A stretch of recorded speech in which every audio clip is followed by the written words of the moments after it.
So I think that there is a real advantage to having been a CPA, to continue to be a CPA, but also to have had that professional experience. You also asked, should it be required when running for public office? It's a good public debate about whether or not, what the Constitution says is if you're an elector, you're eligible to run for offices depending on, if it's a residency issue where you live or in your city or community. And I think that obviously that has served us well. I think that when we have the opportunity to compare candidates and make decisions about those that are professionally qualified and those that may not be professionally qualified, I think the citizens of Ohio in each individual case will make the right choice. So I think it would be a tough effort to make changes to how you could be deemed eligible to run for office, and who would consider that to be one of their major priorities. But having been a CPA and continue to be, I think it's a huge advantage in my office.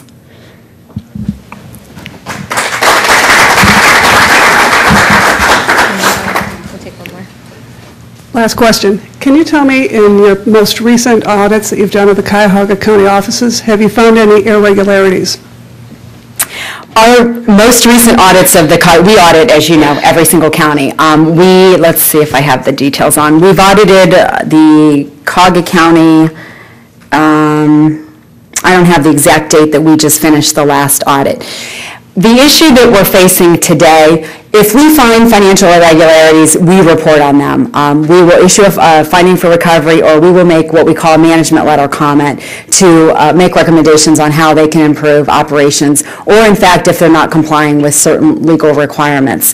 The issue that we're facing today in this public corruption allegation and case more relates to personal finances and personal transactions, many of which would not be uncovered during the course of our audit, because as auditor, we don't have access, we don't have the legal right to review the personal finances of any particular official or employee. So in order for us to have been able to see something like that, there would have had to have been specific notation or documentation in the records that we reviewed based on county spending. So, these types of things we look at critically every time a situation arises to make sure that our procedures and our steps allow us to uncover these things that might be present.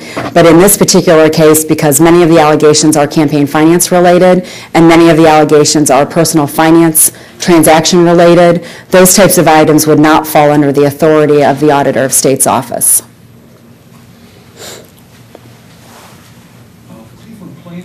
Last Sunday, we produced an editorial from the Toledo Blade. I don't know if you saw it or not, but the Toledo Blade, in commenting on the investigation being made by the Justice Department of the county officials to whom you've referred to several times today, pointed out that the Bush White House has become very politicized in its Justice Department, and point out that the investigation has been going on for 2 years. And the Toledo Blade questioned why the investigation occurred at this time, 3 months before an election in which Ohio is a critical state. What is your reaction to that? As an elected official, as a professional personally, it is our obligation and duty to bring to the attention of the public those items that come to our attention when they do. I do not personally have knowledge of the items that you're speaking of as far as timing related to investigations and the timing for which investigations take a different level or go to a different level or take a different step. Investigations are very lengthy at times. You can't just go in and ask or you can't get a search warrant unless there's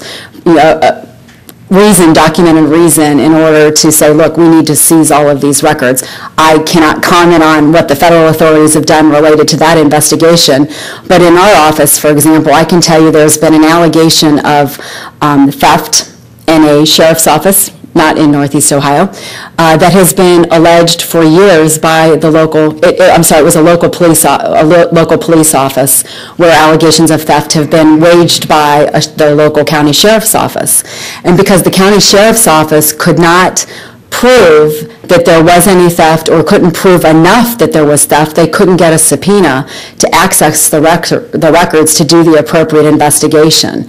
They called our office, and this has been ongoing for a long period of time. They contacted our office and asked if we would get involved because of the authority that we have in this case. We were able to ask for certain documents and records that actually was able to prove that it was warranted that we receive a subpoena, and we actually did do that. We showed up with a search warrant with the local sheriff's office, and because of our work with them, we were able to seize the records that may ultimately prove that their allegation of theft was in fact the case. So investigations are very time-consuming. They include a large amount of documents, but they should and they do include a certain amount of proven information before documents can be seized.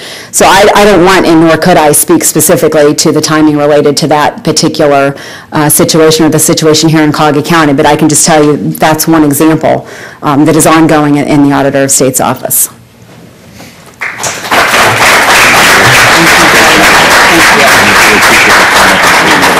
Thanks for the opportunity. Well, I think I speak for a lot of Buckeyes when I say I don't know if we're ready to give her up as commissioner of the NFL. So,